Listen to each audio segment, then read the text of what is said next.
The US Army unveiled the M1E3 Abrams prototype in Detroit, revealing how American armored warfare is evolving for the 2040 battlefield. When the US Army rolled the M1E3 Abrams onto the Detroit Auto Show floor, it was clear this was not about presenting a finished tank. The reveal was about direction. Instead of a polished battlefield vehicle, the Army showed an early demonstrator, a working testbed built to explore unmanned turret design, crew layout, digital architecture, and automation that will shape the future M1A3 Abrams. The January 14, 2026 rollout signaled where American armored warfare is headed for the 2040 era and beyond. From the start, the Army managed expectations. This was not the final Abrams, not even close. The M1E3 exists as an experimental platform, created to test concepts, integration, and how humans interact with advanced machine systems inside modern armor. Every surface, sensor, and subsystem is part of a learning process, not a finished solution. After the unveiling, analysts studied official statements, released technical data, and public imagery to identify which ideas are likely to survive into the production M1A3 later in the decade. What emerges is a roadmap, not just a prototype. The Abrams is shifting toward lighter, smarter, and more automated combat dominance, showing why this evolution matters long before the first operational tank ever reaches the battlefield in the years ahead for American forces. At first glance, the turret looks familiar, but that impression fades almost immediately. Its outline comes from an older M1A1 shell, yet nearly everything about it has been reshaped. There are no crew hatches, no periscopes, and none of the traditional fire control components associated with a manned turret. That absence reveals the real shift taking place. The M1E3 points toward an unmanned turret concept, moving the entire crew down into the hull instead of keeping them above the armor line where risk is highest. The main gun still appears externally consistent with the 120 mm M256 smoothbore carried by current Abrams tanks, with no obvious change in diameter, placement, or alignment. But the real transformation becomes visible at the rear of the turret.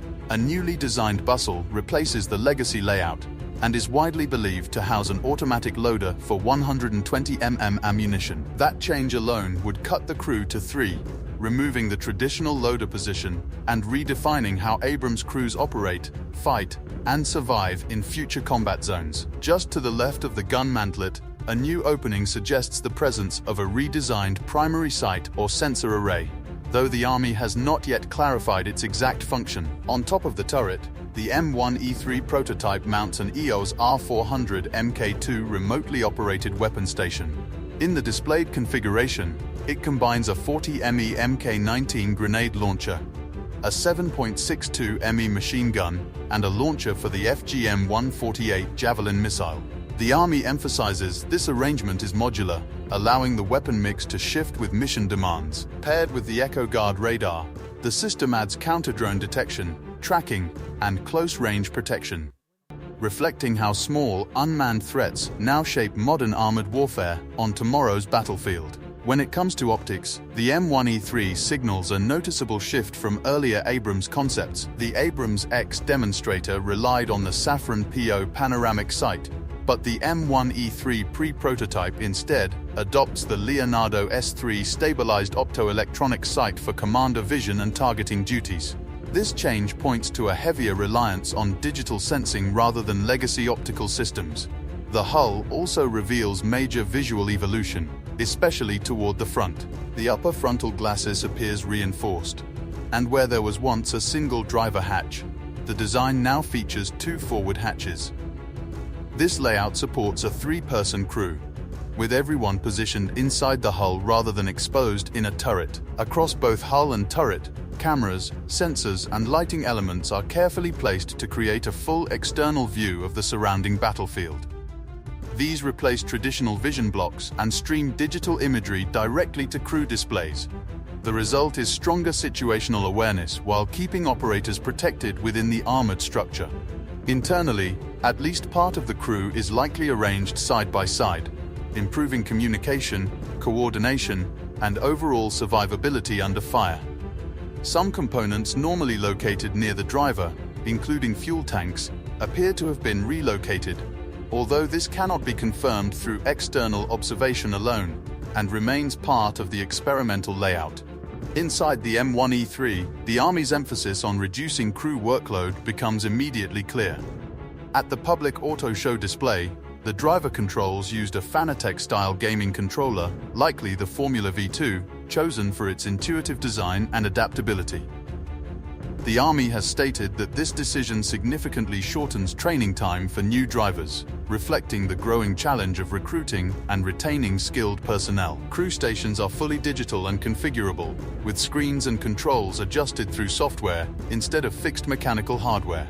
Perhaps the most striking feature is that the prototype is described as capable of moving and firing with only one crew member on board. While not intended for routine combat, this ability highlights how deeply automation is being explored across navigation, targeting, and vehicle management functions. Electrical power supports computers, sensors, and onboard systems, and based on previous Army statements, battery integration is expected as part of the future hybrid architecture planned for the production M1A3 Abrams platform and its long-term battlefield evolution. Together, these changes show the M1E3 is less a tank upgrade and more a full redesign for future armored warfare across modern battlefields' worldwide operations. Mobility is where legacy engineering meets future design on the M1E3 Abrams. The prototype shown still uses the traditional Abrams gas turbine engine, making it clear this vehicle is not yet the final answer for next-generation propulsion. Instead, it acts as a bridge between what the Abrams has been and what it is becoming. The Army has already confirmed plans to move toward a commercial diesel engine paired with a new transmission to improve fuel efficiency, operational range, and long-term maintenance demands across sustained combat operations worldwide. Visually, the suspension also appears different from previous Abrams models. The tank sits lower to the ground, suggesting adjustable ride height and improved stability at speed across uneven terrain. That raises the possibility of a hydro-pneumatic suspension system, similar in concept to technology explored in earlier ABS suspension demonstrators. Commentary tied to the prototype mentions testing that includes a transversely mounted power pack, an ACT 1075 LP transmission, and a Caterpillar inline diesel engine. Together, these elements point to serious automotive experimentation behind the scenes, focusing on reliability, maneuverability, and battlefield endurance rather than cosmetic upgrades alone for presentation purposes. The Army has also made clear that the production M1A3 Abrams will look very different from the M1E3 pre-prototype. The final vehicle is expected to feature a completely new turret and a far more modified, or even entirely redesigned, hull structure. What the M1E3 really provides is a rolling laboratory that brings potential features together to test how they perform as one integrated combat system. It confirms an unmanned turret based on a modified legacy design, an autoloader bustle, and a 3-person crew seated safely inside the hull. It also demonstrates extensive camera and sensor coverage, a modular remote weapon station, simplified digital controls, and a future hybrid approach to propulsion architecture. The Army has stated the prototype weighs less than current Abrams tanks, despite carrying additional electronics and automation. No exact number has been released for the display configuration, but the intent is obvious. The M1E3 is not a declaration of final capability. It is a signal of direction, showing where the Abrams family is heading and how the US Army plans to keep its main battle tank relevant, adaptable, and dominant across future battlefields through 2040 and beyond. The M1E3 is not just another Abrams upgrade. It is a glimpse into how the US Army plans to fight, survive, and dominate in a battlefield shaped by drones, automation, and digital warfare. Every system on this prototype, from the unmanned turret to the hybrid drive concepts, is about keeping crews alive while expanding what a tank can see, think, and do. What you're watching is the Abrams transforming from a Cold War brawler into a networked, intelligent combat platform for the decades ahead. And this is only the beginning. As testing continues, the M1A3 will evolve even further, pushing armored warfare into a new era.